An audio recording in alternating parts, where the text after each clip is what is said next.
Hello everyone, I'm Mesh Samardi from Worldling Lab and I want to talk about a paper called Ancestral Sequence Reconstruction produces thermally stable enzymes with mesophilic enzyme-like catalytic properties. So in this paper, authors are talking about that the enzymes are having high catalytic efficiency and also low environmental impacts, and they could be really useful in industrial processes. But the natural ones don't have enough properties to be well suited in that structure, in that framework. So they are considering ways to mutate them from rational design to ASR. But actually, they are saying that if they want to use rational design, there are low understanding of how proteins are adapted to low and high temperatures. If they want to use directed evolution, it most probably will work, but it needs exhaustive investigation in a lot of time and labor. So they went for ASR. And the enzyme that they are interested in is IMPDH.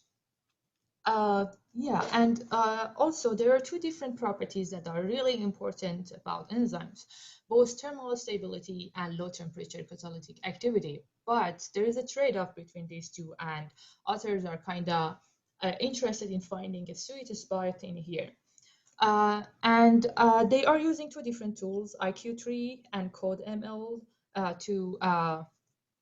to find the maximum likelihoods based on the tree that they got from 594 IMPDH and evolutionary related proteins from extant species.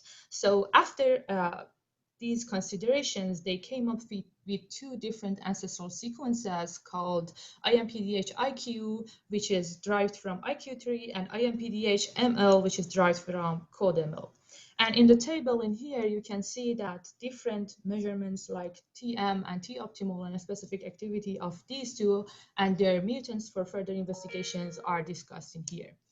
And in the bottom plot, you can see that the activities of both ancestral sequences are greater than thermophilus enzymes, which kind of shows what they wanted to just achieve.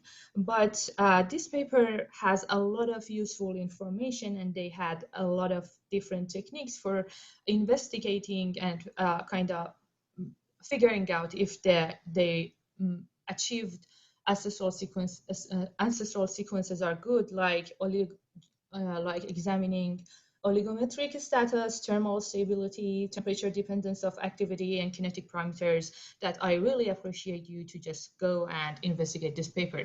Thank you so much for listening.